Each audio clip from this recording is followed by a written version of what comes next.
Hey, welcome back to Edgar Cayce Narratives. If you've been following this channel, you already know we look at patterns in people's lives, not just isolated moments.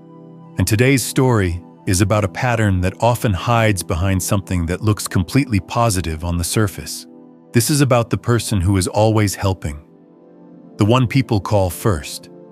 The one who listens, fixes, supports, and stays present when others are overwhelmed. And for a long time, this role feels right, even meaningful, because it gives a clear sense of purpose and value. But there is a point where helping stops feeling like a choice and starts feeling like something you cannot step away from, even when it begins to take more from you than it gives. There is someone you probably recognize, and it might even be you. A person who is always available when something goes wrong. Someone who doesn't wait to be asked before stepping in. Because helping feels natural and almost automatic in everyday situations. When a friend is confused, they offer advice. When someone is struggling, they try to solve the problem. And when emotions get heavy, they become the one who listens without pulling away, staying present even when the situation is uncomfortable or draining. Over time, this becomes part of how they move through the world, not something they think about, but something they do without hesitation, as if it is simply who they are. In daily life, this shows up in small but constant ways, and those moments slowly build into something bigger than they realize.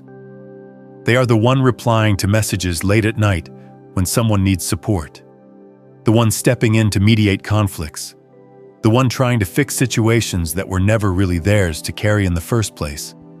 And even when they are busy or tired, they still find a way to make space for others. Saying no feels uncomfortable, stepping back feels wrong, and ignoring someone's need feels almost impossible. So they keep showing up again and again until it becomes expected by everyone around them. From the outside, this looks like strength and reliability. And people start to see them in a very specific way, as the person you can count on, the one who won't leave when things get difficult, the one who will always try to make things better no matter the situation. Friends trust them, family depends on them, and over time, this role becomes reinforced by every interaction, because every time they help, they confirm that this is who they are supposed to be. People begin to assume they will always be there, and eventually, they assume the same thing about themselves, without questioning whether that role still fits or not. Internally, this creates a quiet sense of meaning that is hard to replace, because helping others gives them something clear and immediate, a sense that they matter, that they are useful, that they have a role that cannot easily be ignored or replaced. When someone feels better because of them, it feels real. And when a problem is solved because they stepped in, it creates a kind of validation that is simple and direct, without needing deeper reflection. This feeling can be grounding, especially in moments when their own life feels uncertain or unclear, because helping others provides structure, direction, and a reason to stay engaged. At this stage, nothing seems wrong. And in many ways, everything appears to be working exactly as it should, because they are valued, they are needed, and they are constantly connected to other people's lives in a way that feels meaningful. There is no obvious conflict yet, no clear sign that this pattern might lead somewhere more difficult. And because of that, it continues without interruption, growing slowly in the background as part of their identity. What started as a natural response to others gradually becomes something more fixed, something that defines how they see themselves, even if they have never stopped to question where that definition came from or what it might be replacing. At some point, helping stops being something they do in certain situations and becomes something they do in almost every situation, and the shift is subtle enough that they don't notice it happening in real time. It is no longer about responding when someone asks for help. because now they anticipate problems before they are even spoken, stepping in early, offering solutions quickly, and positioning themselves as part of situations that were never clearly theirs to handle. This pattern becomes consistent across different areas of life, showing up with friends, family, and even people they barely know, until helping is no longer tied to context, but becomes their default response to any form of difficulty around them. They begin to insert themselves into problems automatically, not because they are forced to, but because something inside them pushes them to act before they pause and consider whether they should. When someone shares even a small issue, they feel the need to respond, to fix, to guide, and to reduce the discomfort as quickly as possible, as if leaving the problem unresolved is not an option. Even when they try to stay quiet, their mind keeps working, analyzing the situation, thinking of solutions, and preparing ways to step in, which makes inaction feel unnatural and uncomfortable, almost like they are failing to do something important. Stepping back becomes increasingly difficult, because distance creates a sense of unease that they cannot easily explain, and silence starts to feel heavier than involvement. When they are not helping, they feel disconnected, as if they are no longer playing the role that defines their place in relationships. And this can create a quiet tension that pulls them back into action. They may tell themselves they need to rest or focus on their own life, but the moment someone else needs something, that intention fades, replaced by the familiar urge to engage, support, and solve, even when it comes at a personal cost. Over time, small signs of exhaustion begin to appear, but they are easy to ignore at first, because they do not arrive all at once or in a dramatic way. It shows up as feeling mentally tired after conversations that never seem to end, as carrying thoughts that are not theirs to carry, and as a growing sense that their own needs are always being postponed for later.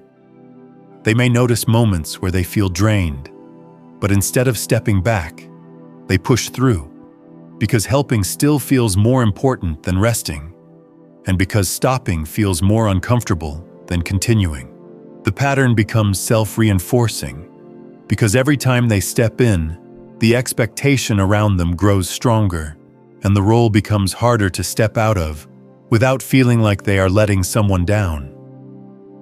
People begin to rely on them more consistently, reaching out more often, assuming availability without asking. And this reinforces the idea that this is what they are meant to do.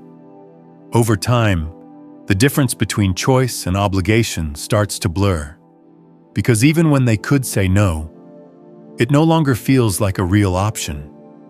And helping begins to feel less like something they choose and more like something they are expected to be. At this stage, the pattern is no longer just behavior, it is structure, something that organizes how they relate to others and how they understand their own role in the world. And because it has been built slowly and reinforced repeatedly, it feels stable and normal. There is still no clear breaking point yet, but the weight is increasing in the background, and the more automatic this pattern becomes, the less space there is for anything outside of it, including parts of themselves that have quietly been pushed aside without ever being fully acknowledged. At this point, helping still feels right on the surface, and that is what makes the situation difficult to recognize clearly, because nothing about it appears obviously wrong from the outside. They are still doing what they have always done, still showing up, still being the person others depend on. And in many moments, there is still a sense of satisfaction when they manage to support someone or improve a situation. This creates a kind of stability that hides the deeper problem, because as long as helping continues to produce visible results, it is easy to assume that everything is functioning as it should, even if something beneath the surface is starting to shift. At the same time, a different feeling begins to grow, and it does not replace the sense of meaning, but exists alongside it, creating a quiet contradiction that becomes harder to ignore over time. What once felt natural now starts to feel heavy, not all at once, but in small moments that accumulate, such as feeling drained after conversations that used to feel manageable, or noticing that their energy does not fully return even after rest. They begin to carry more than just actions. They carry emotional weight from multiple people, multiple situations, and multiple unresolved problems. And this weight does not disappear when the interaction ends. It stays with them, building slowly in the background. Emotional fatigue becomes more consistent, and it starts to affect how they experience their own life, because their attention is constantly directed outward, leaving very little space for themselves. They may notice that their own thoughts feel interrupted, that their own needs are delayed, and that moments of quiet are quickly filled by someone else's situation, because there is always something or someone that requires their attention. Over time, this creates a sense of imbalance where their internal world becomes secondary, something that is always postponed while they continue to manage what is happening around them. Boundaries begin to fade, not because they made a clear decision to remove them, but because they were never fully defined in the first place, and the constant pattern of helping gradually replaces the need for limits. Saying no becomes increasingly difficult, not just in action, but in thought, because even considering stepping back can trigger discomfort, guilt, or a sense that they are failing in their role. As a result, they continue to say yes, even when they are already overwhelmed.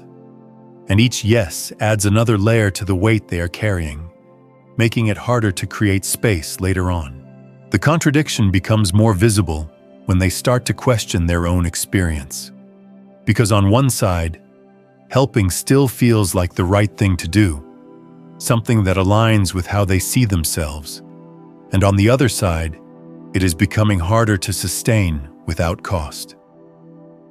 They may begin to notice moments of irritation, exhaustion, or even quiet resentment, not toward the people they are helping, but toward the situation itself, because it feels like there is no clear way to step out without losing something important. This creates an internal conflict that does not resolve easily, because both sides feel valid at the same time. Eventually, the question begins to surface more clearly, even if they do not say it out loud, and it carries a weight that is difficult to ignore once it appears.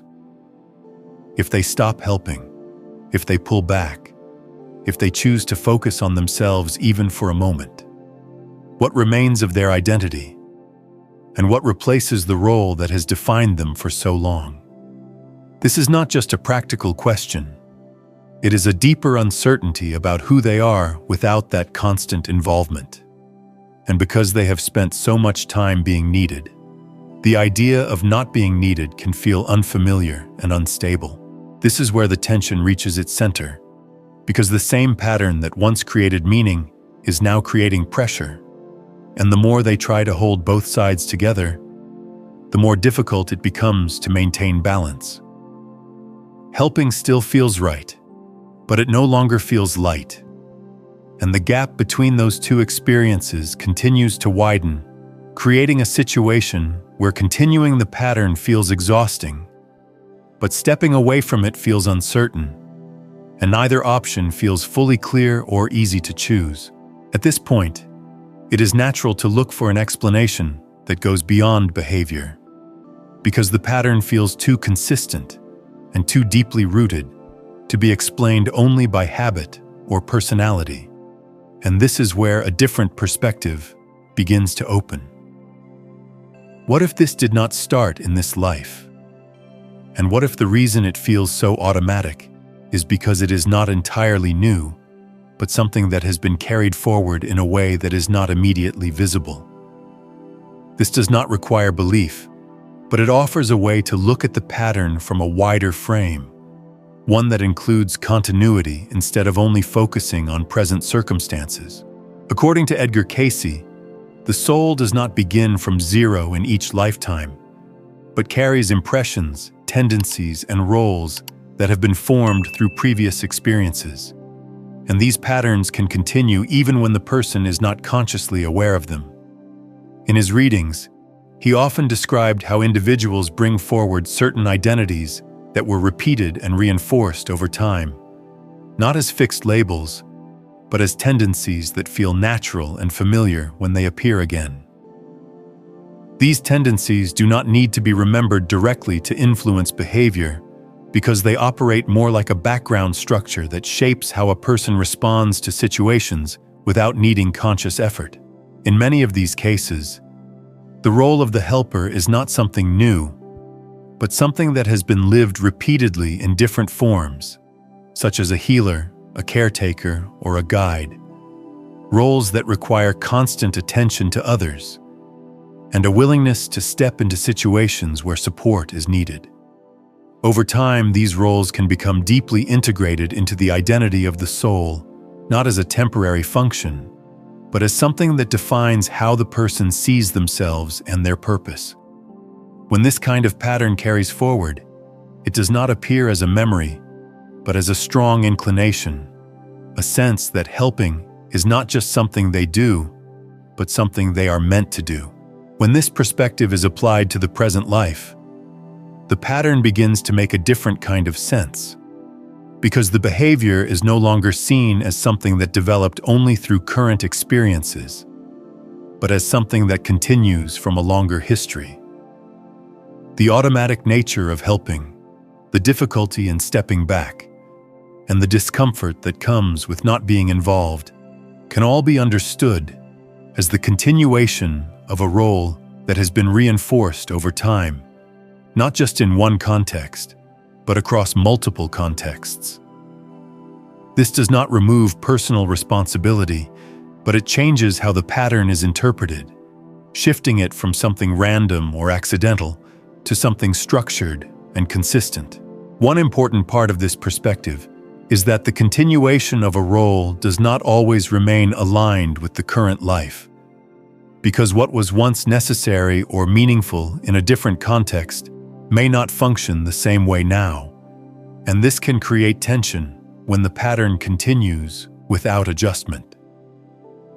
A person may still be operating from the identity of a caretaker or guide, even when their current life does not require that level of constant involvement, and this mismatch can lead to the feeling of being pulled into situations that are not truly theirs to manage. The role continues, but the context has changed, and without awareness, the person may continue to act in ways that no longer fully support their own balance. This also explains why the pattern feels difficult to stop, because it is not experienced as a simple choice that can be turned off, but as something that feels deeply connected to identity, and stepping away from it can feel like losing a part of oneself. If helping has been part of how the person defines their value across time, then removing that role, even temporarily, can create uncertainty about what replaces it, and this makes change feel unstable rather than freeing. The attachment is not only to the action of helping, but to the identity that has been built around it. At the same time, this perspective does not suggest that the pattern is meant to continue unchanged, because awareness introduces the possibility of adjustment, and recognizing the origin of a pattern can create space to interact with it differently. Instead of being driven by it automatically, the person can begin to see it as one part of their identity rather than the whole of it. And this shift, while subtle, opens the possibility of choice where there previously felt like none. The role may still exist, but it no longer needs to define every action. And this creates the first real opening for change without rejecting the parts of themselves that have been carried forward. When you step back and look at this pattern more broadly, it becomes clear that this is not limited to one type of person or one kind of life situation, because the same structure appears in many different forms, even when the details look completely different on the surface.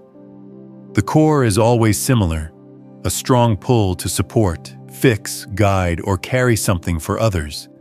And this shows up across relationships, environments, and roles, which makes it easy to miss as a pattern because it blends into what looks like normal behavior in each context.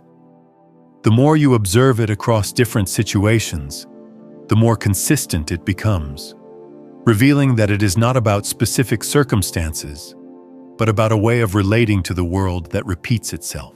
In close relationships, this often appears as the person who is always trying to stabilize the other, someone who takes responsibility for emotional balance even when it is not theirs to hold.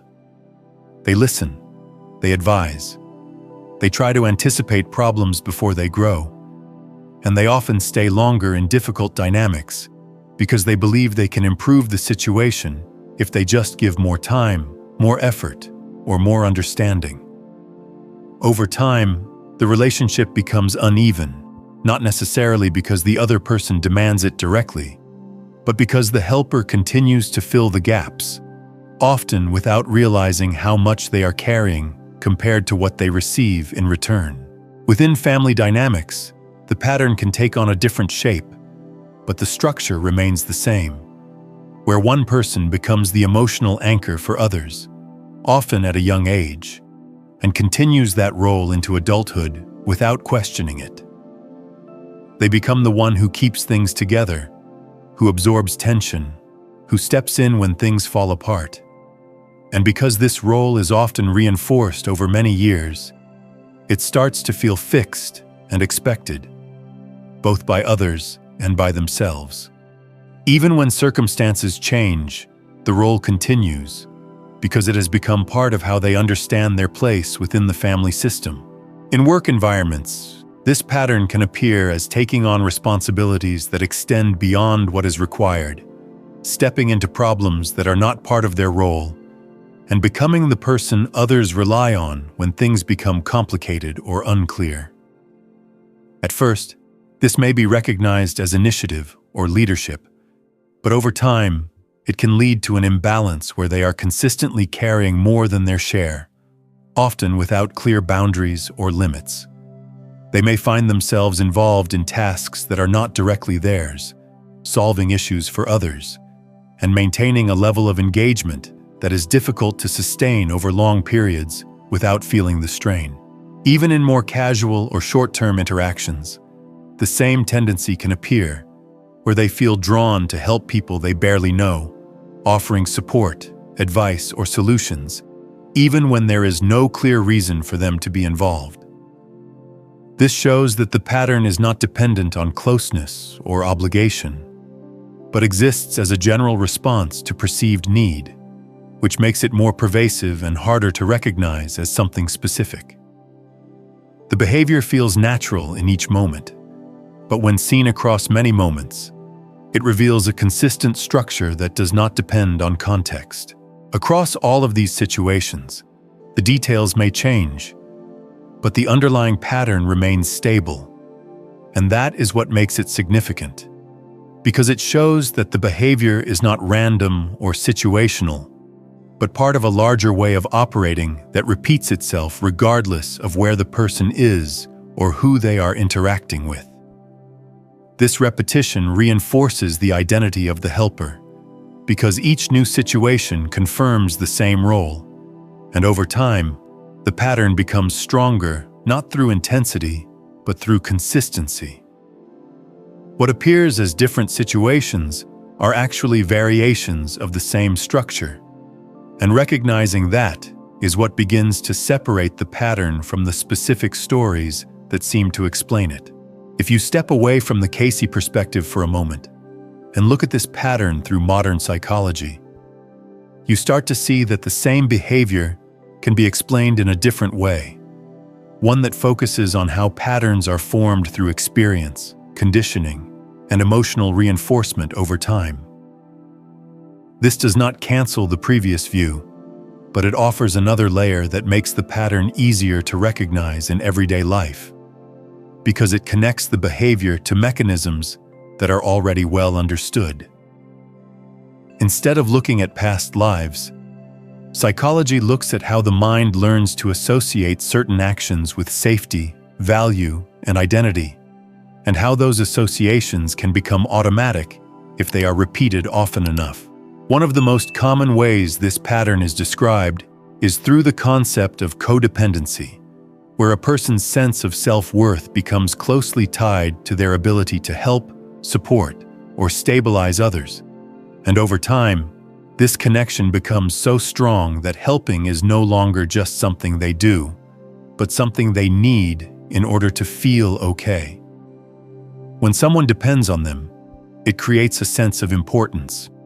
And when they are able to solve a problem, it reinforces the idea that they have value, which makes the behavior feel necessary rather than optional. The risk here is that their internal sense of worth becomes dependent on external situations, meaning that without someone to help, they may feel uncertain or disconnected from their own sense of identity. Another related idea is often called the savior complex, where a person feels a strong responsibility to fix or improve the lives of others, even when those situations are not fully within their control. And this can create a pattern where they take on more than is realistic or sustainable. This is not always driven by ego or the desire to be seen as important, but can come from a genuine belief that they should be able to help, combined with discomfort when they cannot. When problems remain unresolved, they may feel a sense of failure, even if the situation was never theirs to solve. And this pushes them to try harder, become more involved, and invest more of their time and energy, reinforcing the cycle instead of breaking it. This pattern is often rooted in early conditioning, where a person learns, sometimes very subtly, that their role is to take care of others, manage emotional situations, or maintain stability in their environment. And these lessons can be absorbed without being clearly stated. For example, if they grew up in a situation where being helpful reduced conflict or gained approval, the mind begins to associate helping with safety and acceptance, and this association can continue into adulthood without being questioned. Over time, the behavior becomes automatic because it has been reinforced repeatedly as a way to maintain connection and avoid discomfort. And this makes it feel natural even when it is no longer necessary in the same way. Another important layer is emotional avoidance, which is often less visible but plays a significant role in maintaining the pattern. Because focusing on others can serve as a way to avoid turning inward and facing one's own unresolved thoughts, feelings, or uncertainties. When attention is constantly directed outward, there is very little space left for self-reflection. And this can create a situation where helping others becomes not just a role, but also a distraction from dealing with personal issues that feel more difficult or unclear. In this sense, the pattern is not only about giving, but also about what is being avoided. And this adds another dimension to why it can be so persistent. When you place these ideas next to the Cayce perspective, the pattern begins to look less like a mystery and more like a structure that can be understood from multiple angles. Because both views describe something that becomes automatic, deeply ingrained, and connected to identity, even if they explain its origin differently. The important point is not which explanation is correct, but that the pattern itself is real, consistent, and strong enough to shape behavior over long periods of time without requiring constant conscious decision-making. Whether it is seen as something carried from before or something learned early in life, the result is the same. A person who feels driven to help in a way that is difficult to step away from. This combined view also makes it easier to see that the pattern is not a fixed trait that cannot change. Because if it was built through repetition and reinforcement, it can also be adjusted through awareness and different choices over time, even if that process is not immediate or simple. The key shift begins when the person starts to recognize the pattern as something they are doing, rather than something they are, because that distinction creates the possibility of stepping back, even in small ways, and observing what happens when they are not immediately responding to every situation. This does not mean rejecting the desire to help, but it does mean creating space where helping is no longer the only way they relate to others or define themselves. At this point, it becomes important to separate what is actually happening from how it appears on the surface, because helping itself is not the problem, and in many cases, it is a genuine expression of care, awareness, and connection to others. The issue begins when helping is no longer a choice that comes from a clear place, but becomes something automatic that overrides everything else, including the person's own needs, limits, and sense of direction. When that shift happens, the behavior may still look positive from the outside, but internally, it starts to create imbalance because one part of the person's life is expanding while another part is being reduced or ignored.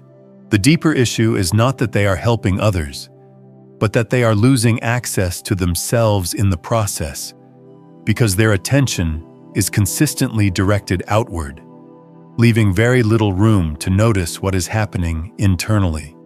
Over time, this creates a gap where their own thoughts, needs, and emotions become less familiar, not because they do not exist, but because they are rarely given space to be explored or understood.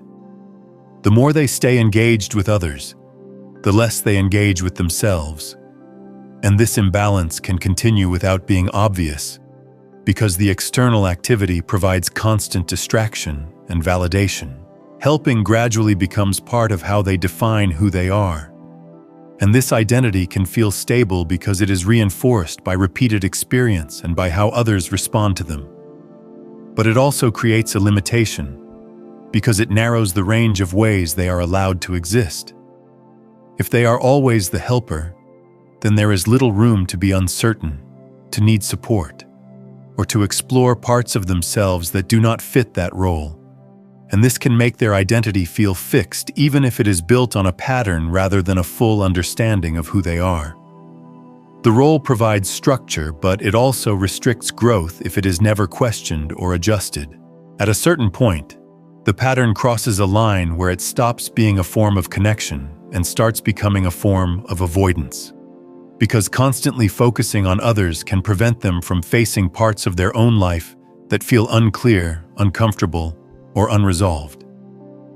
This does not happen in an obvious or intentional way, but through repetition, where each moment of helping replaces a moment that could have been used for self-reflection or self-understanding. Over time, this creates a situation where helping is not only about giving to others, but also about not turning inward. And this is where the pattern becomes more complex than it first appears.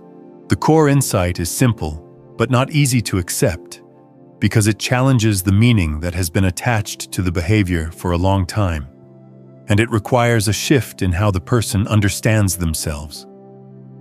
Helping others can be real and valuable, but it can also become a way to avoid confronting yourself. And when that happens, the behavior is no longer just about support. It becomes part of a structure that keeps certain parts of your own life out of focus. Recognizing this does not mean rejecting the desire to help, but it does mean seeing it clearly so that it can exist as one part of your life instead of defining the whole of it. At this point, it becomes less about understanding the pattern in theory and more about recognizing where it might exist in your own life. Because the structure we've been describing is not distant or rare, it often shows up in quiet, familiar ways that are easy to overlook when you are inside it. You may already know what it feels like to be the one people rely on, to be the one who steps in without being asked, and to feel responsible for keeping things stable even when it comes at a personal cost. And if that feels familiar, then this is not just a story about someone else. It is something worth looking at more directly. So instead of asking whether helping is good or bad, the more useful question is about balance and awareness, because the pattern only becomes a problem when it replaces everything else, and that is something only you can observe from the inside. When you look at your own life, where does helping feel like a clear choice? And where does it feel automatic? Something you do without really deciding. even when you are already tired or overwhelmed. And what happens in those moments when you consider stepping back but still feel pulled to stay involved? If you are always focused on others, always responding, always supporting, then there is a quieter question underneath all of that activity that is easy to avoid but important to face.